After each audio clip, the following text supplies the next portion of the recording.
Hello students, कैसे हैं आप सब।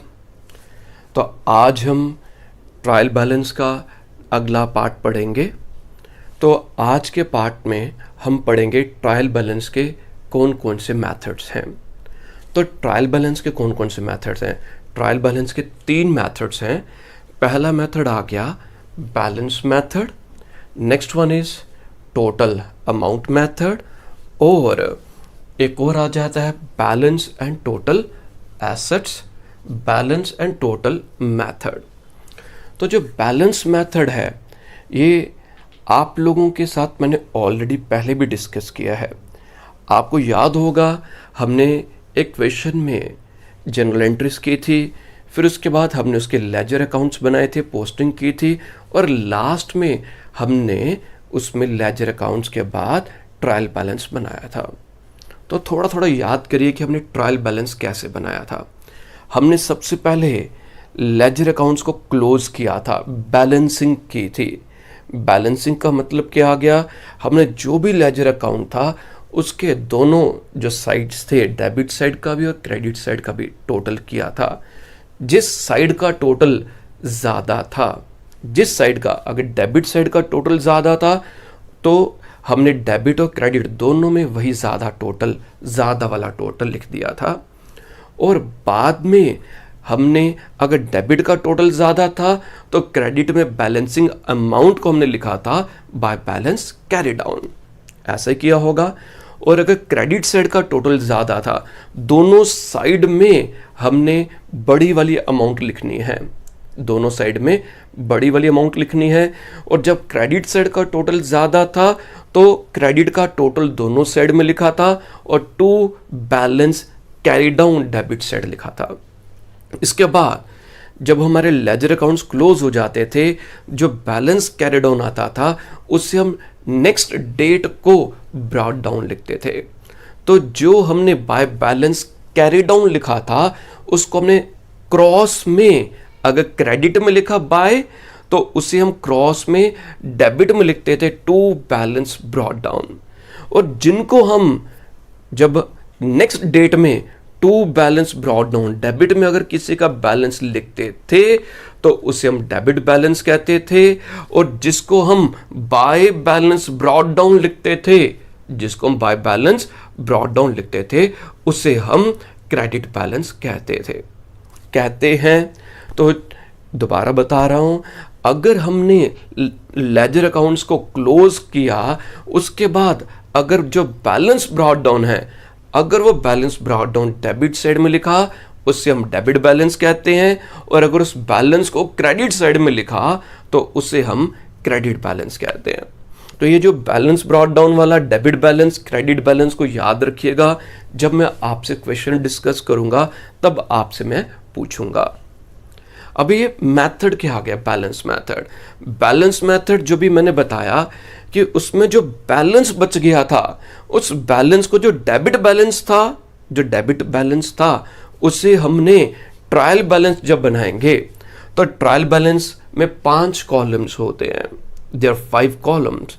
तो ट्रायल बैलेंस में पहला कॉलम आ जाता है बेटा serial number, then name of accounts, LF ledger folio, debit balance और क्रेडिट बैलेंस। ये 5 कॉलम बनते हैं। So there are 5 columns. तो जो डेबिट बैलेंस आया था लेजर अकाउंट्स को, उसको आपने डेबिट साइड में लिखना है, और जो क्रेडिट साइड में आया होगा उसे आपने क्रेडिट साइड में लिखना है। ठीक है, बस ऐसे ही हमने किया था और लास्ट में हमने टोटल कर दिया था। और अगर दोनों साइड बराबर हो जाती हैं तो ट्रायल बैलेंस हमारा अगर टैली कर जाता है तो अरिथमेटिकली हमारे अकाउंट्स करेक्ट हैं। तो बस इतना ही करना है अभी। तो ये बैलेंस मेथड क्या कहता है, that trial balance is generally prepared by this method. तो जनरली या मैक्सिमम हम ट्रायल बैलेंस इसी मेथड से बनाते हैं। 99% बाकी 2 मेथड हैं बट उन 2 मेथड्स को फॉलो नहीं किया जाता। तो generally trial balance is prepared by this method at the end of a certain period. At end of a certain period ledger accounts are balanced. अब एक वर्ड आ गया सर्टेन पीरियड। अब कई बच्चों ने मेरे से कुछ क्वेश्चंस पूछे थे, तो इनमें से अब मुझे सभी के नाम अभी ध्यान नहीं आ रहे। इनमें से मेरे ख्याल से कन्नू नैना जी ने भी पूछा कि सर आपने जो क्वेश्चन में जब बताया था कि ट्रायल बैलेंस हम जनरली हम उसे 1 मंथ के एंड में भी क्लोज कर सकते हैं, हम उसे क्वार्टरली भी क्लोज कर सकते हैं, हाफ ईयरली भी और ईयर भी, but it should be close before the preparation of the financial statements, financial accounts. तो उन्होंने कोई रेफरेंस दी थी, एक दो बच्चों ने कोई और बुक्स की, तो वहाँ पर लिखा हुआ है कि trial balance is prepared at the end of the year. तो usually maximum trial balance is prepared at the end of the year, but ऐसा नहीं है कि it can not be prepared at the end of the month. So अगर हमें कभी जरूरत पड़ती है तो हम ट्रायल बैलेंस को मंथ के एंड में भी, क्वार्टर के एंड में भी, हाफ ईयर के एंड में भी बना सकते हैं।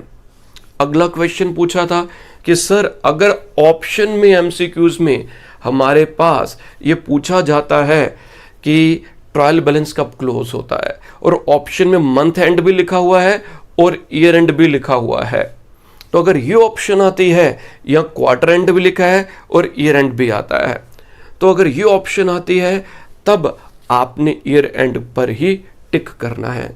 और अगर आपके पास ऑप्शन आती है month end, quarter end, half year end end या at the end of the year और लास्ट वाला जाता है ऑल ऑफ द अबव, तो अगर ऑल ऑफ द अबव होगा सो इन दैट केस आपको ऑल ऑफ द अबव करना होगा।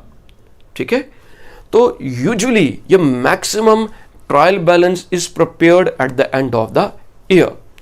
तो यहां पर जो लिखा eight the end of a certain period, तो इसमें सर्टेन पीरियड का क्यों लिखा, क्योंकि यहां पर ये नहीं लिखा eight the end of the year. अगर लिखा होता दैट मीन्स ये साल के अंत में ही क्लोज होता, तो eight the end of a certain period means it can be any period. तो जो क्वेश्चन पूछा था वो इसी में मैंने आपको समझा दिया। इसके बाद ledger accounts are balanced and trial balance is prepared with these balances. तो लेजर अकाउंट जैसे बताया बैलेंस करेंगे, ट्रायल बैलेंस बनाएंगे, और बैलेंस कैसे निकालते हैं, दोनों साइड का डिफरेंस लेते हैं, डेबिट और क्रेडिट साइड का, और अगर डेबिट बैलेंस आता है तो उसे हम ट्रायल बैलेंस के डेबिट में लिखेंगे, अगर क्रेडिट बैलेंस होगा तो उसे क्रेडिट साइड लिखेंगे, and the both debit and credit must be equal. अगर वो इक्वल नहीं है तो ट्रायल बैलेंस में कोई गड़बड़ घोटाला है, कुछ ना कुछ गलती हो गई है। तो अकाउंटेंट के लिए वो इंडिकेशन हो जाएगी कि when we have prepared our ledger accounts, या उसमें पोस्टिंग गलत हो गई है या उसमें किसी और प्रकार की कोई ना कोई दिक्कत, कोई ना कोई गलती हो गई है, और उसको वो फिर रेक्टिफाई करेगा, उन गलतियों को वो ढूंढेंगे। नेक्स्ट वन इज बेटा total amount method.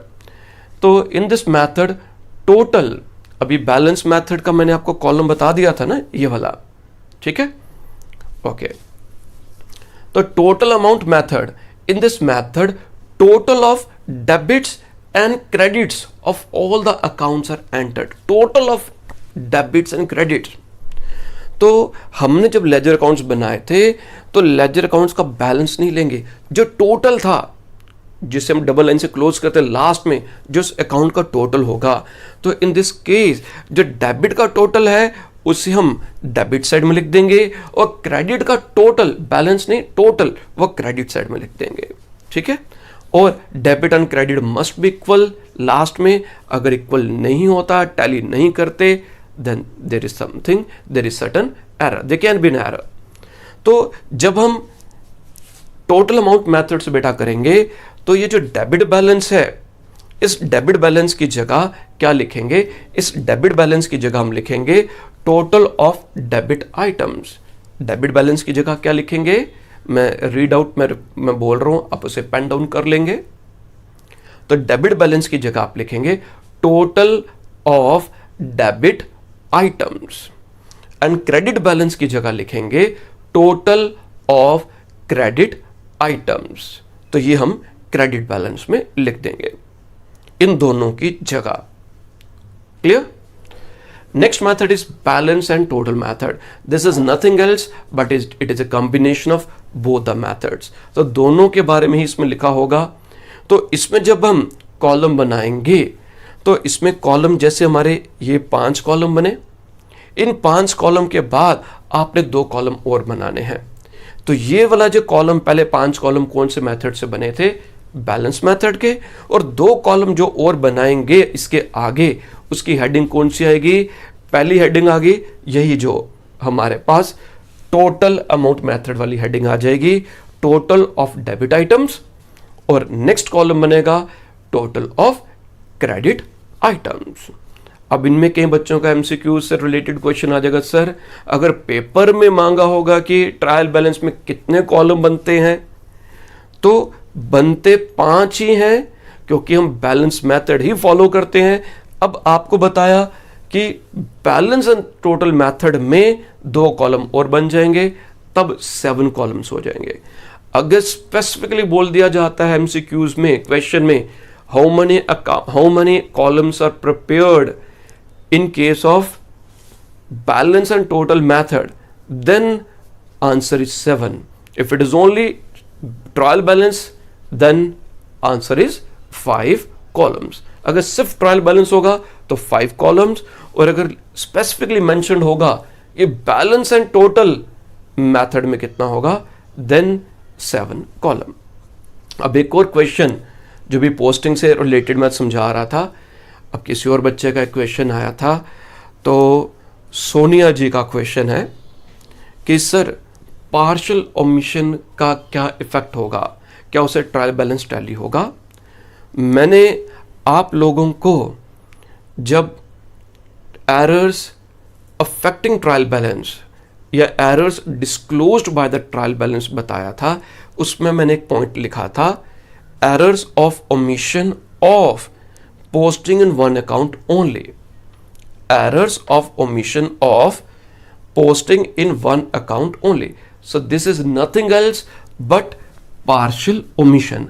Partial omission और ये एक ही चीज है, मैंने ये ऑलरेडी पिछले लेक्चर में एक्सप्लेन किया है, आप वहां पर देख लेंगे। और आंसर इसका है कि पार्शियल ओमिशन से ट्रायल बैलेंस पर जो होगा वो टैली नहीं करता। अगर पार्शियल ओमिशन हो जाएगी तो ट्रायल बैलेंस टैली नहीं करेगा। तो ये एक डाउट पूछा था। Next, trial balance prepare eight the end of the financial year, ये डाउट पूछा गया था। इसके अलावा बहुत से बच्चों ने ये पूछा था कि ये बोला था, सजेशंस दी थी कि सर आप इसकी जो फ्रीक्वेंसी लेक्चर्स की थोड़ी ज़्यादा करो। बेटा मैंने अपने लेक्चर्स में बताया था कि कुछ ऐसी परिस्थिति हैं कि मैं उतने स्पीड में नहीं बना पा रहा, बट मैं बना रहा हूँ जितना मेरे से पॉसिबल हो रहा है, मैं कोशिश कर रहा हूँ। कुछ फ़ोन कॉल्स भी आए थे, कल भी फ़ोन कॉल्स आए थे कुछ बच्चों के, और उनको बताया था कि कुछ आरएसपुरा से जो एक स्टूडेंट का फ़ोन आया था और एट 5 बजे फ़ोन आया था, और उनको मैंने बताया था कि आई हैवंट टेकन बाथ, 5 बज गए हैं, मुझे टाइम नहीं मिला, I haven't taken my lunch for the last 2 days। और कल जो फ्राइडे जो था, तो मैं 5:30 तक मैं नहा भी नहीं पाया था, लंच भी नहीं कर पाया था। तो I am trying my level best so that कि मैं आप लोगों को जो भी आपका सिलेबस है वो जल्दी से जल्दी कवर अप करवा पाऊँ। बस आपकी दुआएं, आपकी ब्लेसिंग्स जो मुझे चाहिए। कुछ ऐसी परिस्थिति हैं, कभी शेयर करूंगा आपके साथ, बट अभी नॉट द राइट टाइम। तो इसके अलावा और बच्चों के डाउट्स या जो क्वेरीज थी regarding the study material books, तो वो भी जो आपका स्टडी मटेरियल है it is on the last legs, बनने के लिए तैयार है। सिर्फ थोड़ा सा एक पार्ट है, वो मैंने आप ये बोल सकते हैं कि कुछ और एडिशन मैं उसमें कर रहा हूँ।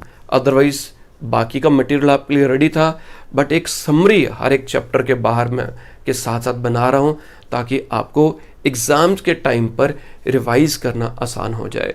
तो समरी बन गया था, ऑल ऑफ ए सडन मेरे को समरी से रिलेटेड कुछ आ गया कि they should be summary after every chapter, ताकि आप एट ग्लांस उसे रिवाइज कर पाए। वो वाला पार्ट एक पेंडिंग है, तो थोड़ा सा वीडियो लेक्चर्स बना रहा हूँ, वीडियो लेक्चर्स पर थोड़ा सा ध्यान चला गया है ताकि आप कुछ ना कुछ पढ़ना शुरू कर दें, तो मैं आपको बहुत जल्द स्टडी मटेरियल सभी बच्चों को मिल जाएगा। जिन जिन बच्चों के जो मेरे पास जो फॉर्म्स आ गए हैं उन लोगों को जल्दी से जल्दी मैं स्टडी मटेरियल प्रोवाइड कर दूंगा। अब हम आगे पढ़ेंगे जो हमारे पास प्रैक्टिकल एस्पेक्ट्स कैसे होगा। तो पेपर में अब ये 11th के लिए भी है कि आपको जब क्वेश्चन आएगा उसमें जनरल एंट्रीज पास करने के लिए, लेजर अकाउंट्स बनाने के लिए, उसके बाद ट्रायल बैलेंस बनाने के लिए नहीं बोला जाएगा। इतना टाइम ही नहीं होगा, ये सिर्फ प्रैक्टिस के लिए सिखाने के लिए होता है। और एमसीक्यूज के पॉइंट ऑफ व्यू से भी आपको कैसे क्वेश्चंस कैसे आएंगे, आप लोगों को कुछ अकाउंट्स दिए होंगे, आपको उन अकाउंट्स को, उन ट्रांजैक्शंस को आइडेंटिफाई करना है।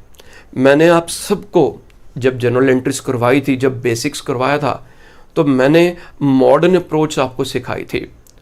मॉडर्न अप्रोच क्लियर है ना सब बच्चों को? क्लियर है ना? अच्छा, क्लियर से याद आया, मैंने तो मॉडर्न अप्रोच का तो शॉर्टकट ही क्लियर से लिखवाया था आप लोगों को, उसी से लिखवाया था ना। तो अब उसी को डिस्कस करते हैं हम। तो साथ साथ बताइए बच्चों, क्लियर की फुल फॉर्म, सी से कैपिटल, एल से बेटा लायबिलिटी, ई से एक्सपेंस और ए से एसेट्स, आर से रेवेन्यू। यही बताया था ना? हाँ, तो आप लोगों को मैंने कंसेप्ट बताया था क्लियर, CLEAR, मॉडर्न अप्रोच।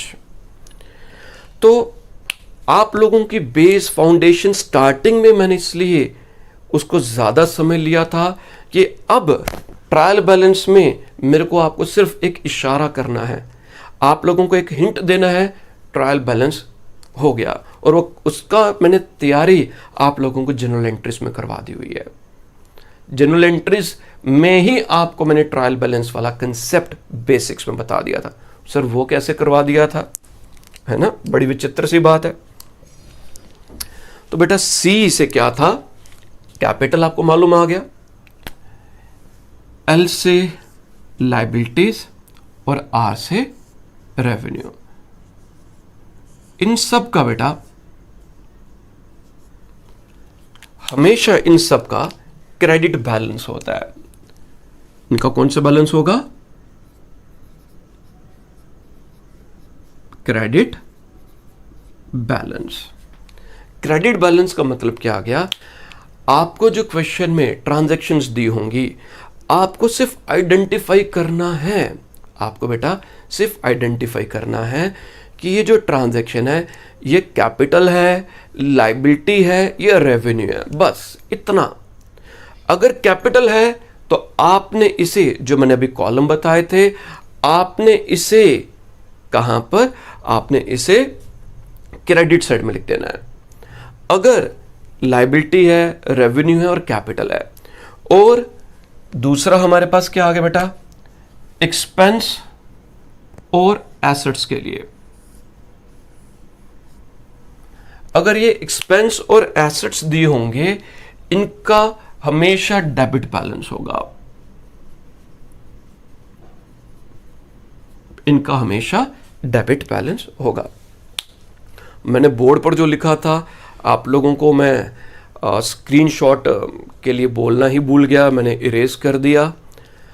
तो इसका जो स्क्रीनशॉट, इसकी जो पिक होगी, वैसे भी जितने भी मैं अब लेक्चर्स बना रहा हूं, इनका बोर्ड का एक स्क्रीनशॉट या इनकी जो पिक होगी वो मैं अपने जो मेरा टेलीग्राम चैनल है ओरेकल कॉमर्स ट्यूटोरियल, टेलीग्राम पर ओरेकल कॉमर्स ट्यूटोरियल्स, आप उसको सर्च करिए, वहाँ पर आप उसको सब्सक्राइब कर सकते हैं, ज्वाइन कर सकते हैं। तो मैं हर एक की पिक उसमें अपलोड कर रहा हूँ। कई जगह नेटवर्क की दिक्कत आ रही है, पिक क्लियर नहीं आ रही है, तो वहाँ पर आपको पिक जो होगी वो बिल्कुल क्लियर मिल जाएगी, क्रिस्टल क्लियर होगी, तो वहाँ से आप इसको डाउनलोड कर लीजिएगा। ठीक है बेटा, तो स्किप हो गया मेरे से। और वहाँ पर मैं क्विज़ भी कंडक्ट कर रहा हूँ, कुछ ऑलरेडी कुछ 4-5 क्विज़ होंगे, आप उसमें पार्टिसिपेट कर सकते हैं, आप अपनी तैयारी को असेस कर सकते हैं। और बहुत जल्द मैं बाकी के चैप्टर्स के भी उनके भी क्विज़ वहाँ पर रीस्टार्ट कर रहा हूँ। सिर्फ आपको पहले पढ़ा दूँ थोड़ा सा, और इस चैप्टर के बाद मैं सबसे important chapter bank reconciliation statement मैं स्टार्ट करने जा रहा हूँ। वो सबसे इम्पॉर्टेंट चैप्टर है और बहुत से बच्चों को का उसी चैप्टर का वेट है। कईयों ने पढ़ा भी होगा मगर तब भी उनको वो क्लियर नहीं होगा। मेरे से जो पढ़े हुए बच्चे हैं, जो कॉमर्स बैकग्राउंड है, उनको भी बेसब्री से बैंक रिकन्सिलिएशन चैप्टर का इंतज़ार है। तो इम्पॉर्टेंट होगा तो तभी, और वो मोस्ट प्रोबेबली मैं संडे को अपलोड करूँगा। वीकेंड है, टाइम भी आपके पास है। बैंक रिकन्सिलिएशन जो होगा उसे आप देखिए संडे को, उसके शायद मैं 2 या 3 लेक्चर संडे को ही अपलोड कर दूंगा। ठीक है बेटा, अब वापस आते हैं इसमें। तो डेबिट बैलेंस और क्रेडिट बैलेंस, आपको क्वेश्चन में जैसे हमारे पास दिया हुआ रेंट पेड। अब रेंट पेड क्या होता है? खर्चा, expense. If it is expense तो बेटा एक्सपेंस का कौन सा बैलेंस होता है? Debit balance. जब आप ट्रायल बैलेंस बनाएंगे तो उसको अपने डेबिट साइड में लिख देना है। सैलरी पेड खर्चा है, एक्सपेंस है, तो एक्सपेंस का कौन सा बैलेंस है? डेबिट बैलेंस है, डेबिट में करना है। फर्नीचर लिखा होगा, फर्नीचर क्या है? एसेट्स। एसेट्स का कौन सा बैलेंस होता है? Debit balance. कहां पर लिखेंगे? बिल्कुल सही, डेबिट में। परचेजेस, परचेजेस मॉडर्न अप्रोच से, तभी मैंने मॉडर्न अप्रोच करवाई थी बेटा। परचेजेस एक्सपेंस है, अगर ये एक्सपेंस है, एक्सपेंस का डेबिट बैलेंस है, डेबिट में लिख देंगे। सर हमें बस यही करना है ट्रायल बैलेंस में?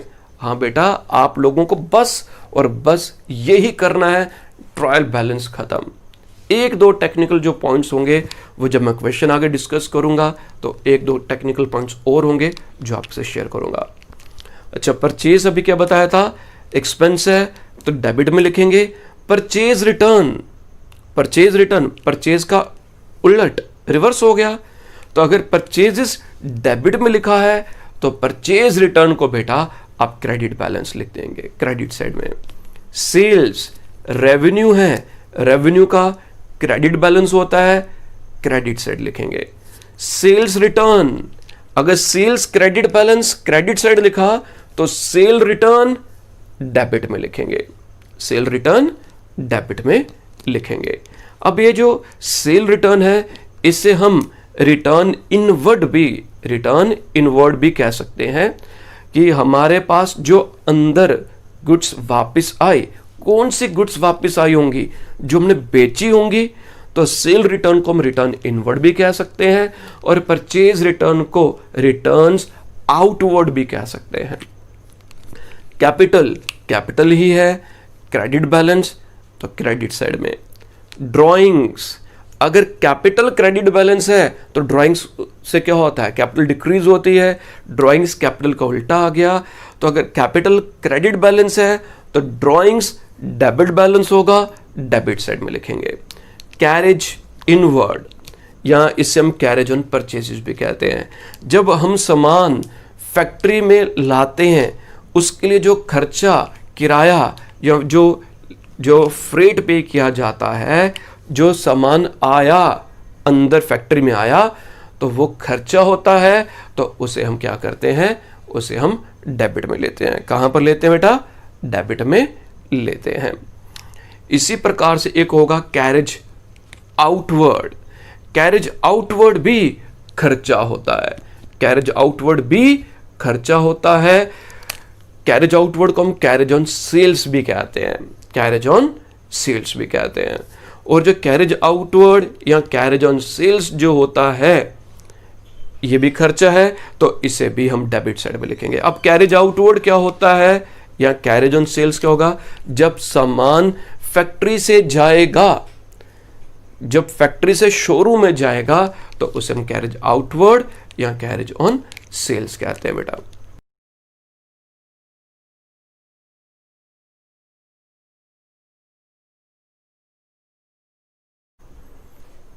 अब हम क्वेश्चन स्टार्ट करते हैं। तो जो क्वेश्चन स्टार्ट करते हैं तो बोर्ड पर जो लिखा हुआ है आप लोगों को इसका स्क्रीनशॉट या इसकी पिक्चर भी मिल गई होगी। तो क्वेश्चन जो हमारे पास दिया है, from the following information draw up a trial balance of ABC company as on 31 March 2019। तो जैसे भी बेसिक्स में मैंने आपको बताया था, आपने 5 कॉलम्स बना लेने हैं, serial number, name of account, LF laser folio, debit balance और क्रेडिट बैलेंस। ठीक है बेटा, जितने भी नेम ऑफ अकाउंट्स थे वो मैंने सारे यहाँ पर लिख दिए, और आपको मैंने जो कंसेप्ट मॉडर्न अप्रोच का बताया था क्लियर, हम उसको फॉलो करेंगे। और जिनका क्रेडिट बैलेंस है उसको हम क्रेडिट में लिखेंगे, जिनका डेबिट बैलेंस है उनको डेबिट में लिखेंगे। और आपको एमसीक्यूज में अगर कोई क्वेश्चन आता है तो उसमें आपसे यही पूछा जाएगा कि कोई भी, जैसे आ जाएगा कि प्लांट एंड मशीनरी, इसका कौन सा बैलेंस है, इसे ट्रायल बैलेंस में कहाँ पर लिखेंगे, क्रेडिटर्स ट्रायल बैलेंस में कहाँ पर लिखेंगे, जो डेटर्स होगा उन्हें ट्रायल बैलेंस में कहाँ पर लिखेंगे। इस वे से आपको क्वेश्चंस प्रैक्टिकल से रिलेटेड जो होंगे वो एमसीक्यूज में आ सकते हैं। तो ठीक है बेटा, कैपिटल सबसे पहले, तो कैपिटल कितना बेटा 1,40,000, और कैपिटल क्रेडिट बैलेंस होता है तो उसे हम क्रेडिट में लिख देंगे। ठीक है बेटा, परचेजेस 36,000, एक्सपेंस है, अगर एक्सपेंस है तो डेबिट बैलेंस होता है 36,000, लिख दिया। डिस्काउंट अलाउड एक्सपेंस है, डिस्काउंट अलाउड एक्सपेंस है, खर्चा है तो इसका बेटा डेबिट बैलेंस आता है, डेबिट में लिख दिया। कैरेज इनवर्ड 8700, कैरेज इनवर्ड 8700 खर्चा है, डेबिट में ले लिया। कैरेज आउटवर्ड खर्चा है, ये भी खर्चा होता है, मैंने अभी से पहले आपसे डिस्कस किया था कैरेज इनवर्ड और outward.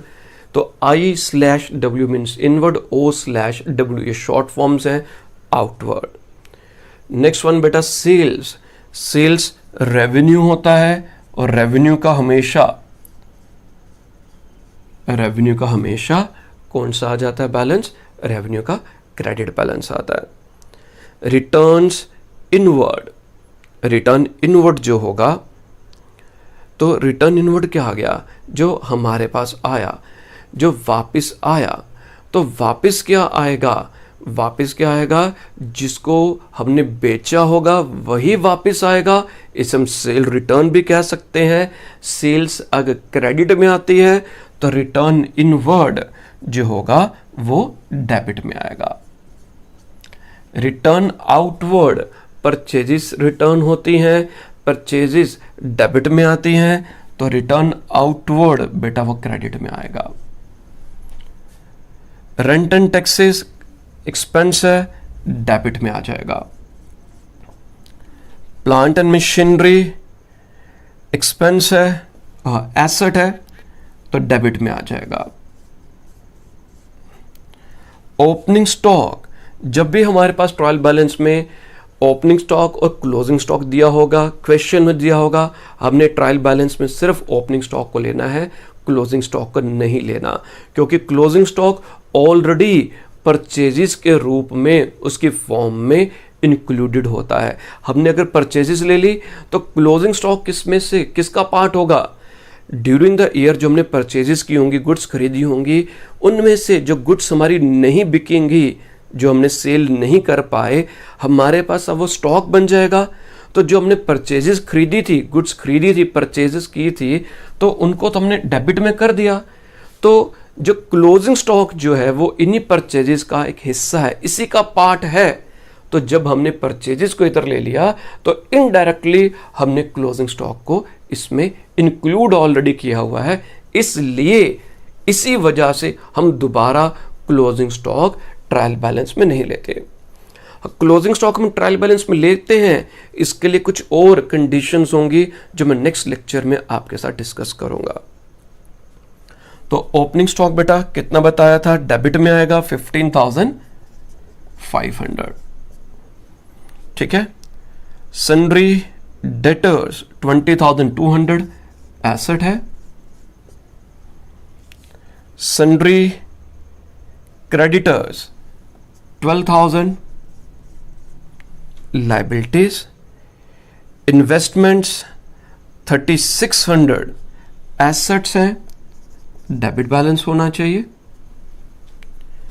Commission received revenue credit balance आ जाएगा बेटा। कैश इन हैंड एसेट है, डेबिट बैलेंस आ गया। कैश एट बैंक एसेट है, डेबिट बैलेंस आ जाएगा। मोटरसाइकिल 34,600 एसेट है, डेबिट में ले लिया।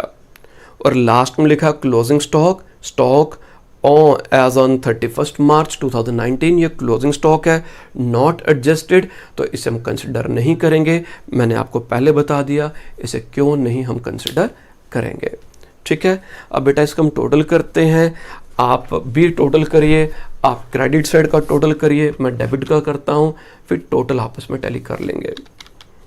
3,600, 1,200, 87, 23, 300, 1,200, 80,700,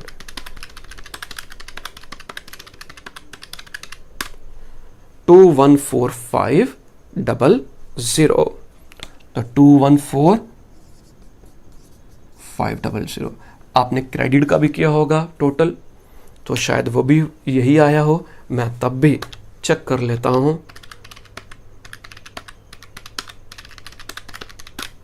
अरे कमाल है जी, इसका भी टोटल बराबर आ गया, तो 2,14,500। अगर दोनों साइड बराबर आ जाती हैं तो हमारा जो ट्रायल बैलेंस टैली हो जाता है, तो हमारा क्वेश्चन ठीक है। अब जो नेक्स्ट क्वेश्चन मैं आपसे डिस्कस करूंगा, ठीक है, तो इस क्वेश्चन में लिखा मैंने पहले इसको इधर था। अब इस क्वेश्चन में क्या होगा कि जैसे मैंने कहा कि दोनों साइड बराबर हो जाएंगी, अगर बराबर हो जाती हैं क्वेश्चन ठीक है, ट्रायल बैलेंस हमारा टैली है। बट कई बार क्या हो सकता है कि हमारी दोनों साइड बराबर, ज़रूरी नहीं है कि वो दोनों साइड बराबर आए, टेक्निकली तो होनी चाहिए क्वेश्चन का पॉइंट ऑफ व्यू से, बट कई बार कुछ मिसिंग इंफॉर्मेशन होती है। क्वेश्चन में लिखा होगा कि अगर कोई वेरिएशन आती है, अगर लाइबिलिटी साइड में कोई वेरिएशन है, तो हम क्रेडिट साइड में अगर कोई वेरिएशन है तो उसे हम क्या करेंगे, क्या अज्यूम करेंगे, कैपिटल, और इसको हम एज ए बैलेंसिंग फिगर लिख देंगे। क्या लिखेंगे, बैलेंसिंग फिगर लिख देंगे।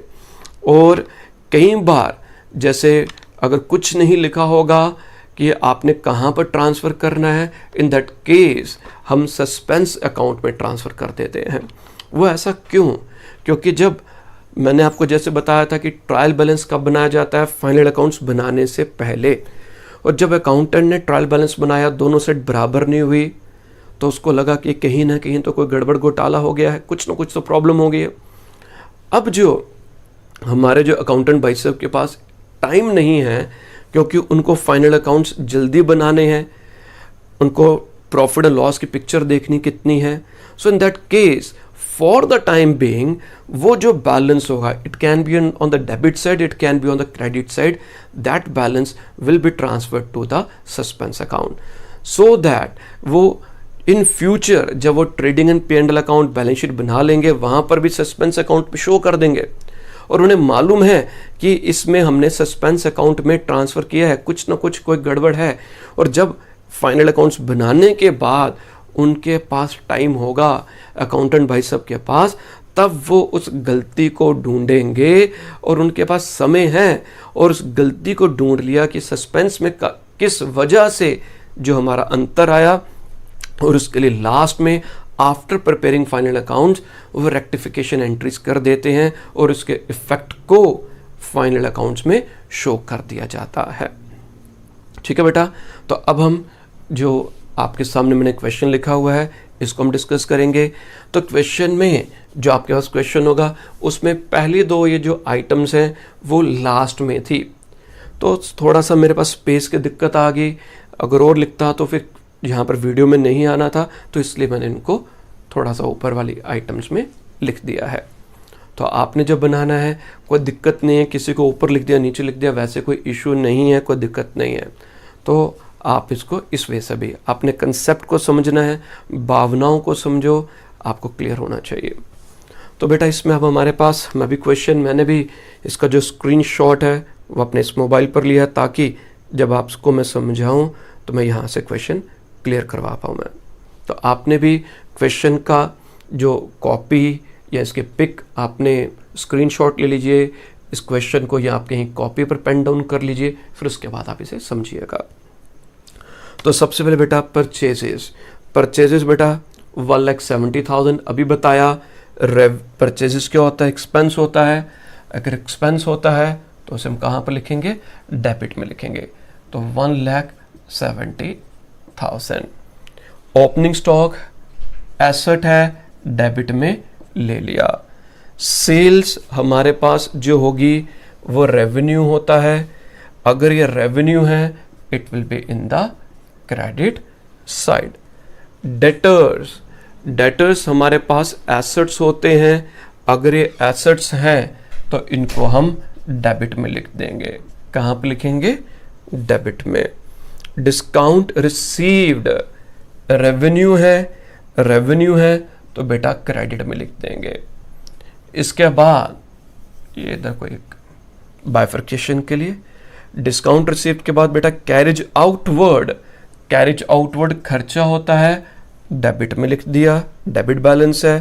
कैश इन हैंड एसेट है, डेबिट बैलेंस है, डेबिट में लिख दिया। मशीनरी एसेट है, डेबिट बैलेंस है, तो डेबिट में लिख दिया। Provision for depreciation on machinery तो जगह नहीं थी तो सिर्फ मैंने प्रोविजन फॉर डेप्रिसिएशन लिख दिया। ये प्रोविजंस होते हैं, जितने भी प्रोविजंस होते हैं बेटा वो लायबिलिटीज होती हैं। ड्राइंग्स, अगर कैपिटल का बैलेंस क्रेडिट में आता है तो ड्राइंग्स का डेबिट में आएगा, ड्राइंग्स का बेटा डेबिट में आएगा। रिटर्न इनवर्ड जो वापस आया, वापस क्या आएगा? सेल रिटर्न वापस आएगी। अगर सेल्स क्रेडिट में आती है तो रिटर्न इनवर्ड सेल रिटर्न जो होगा वो डेबिट में आ जाएगा। कहां पर आएगा बेटा? डेबिट में। प्रीमिसेस 5,28,000 एसेट है, डेबिट में आ जाएगा। क्रेडिटर्स 16,100 लाइबिलिटीज क्रेडिट में। डिस्काउंट अलाउड एक्सपेंस डेबिट में। कैरेज इनवर्ड 1,400 डेबिट में। क्यों? ये बेटा एक्सपेंस है। Cash at bank asset debit में।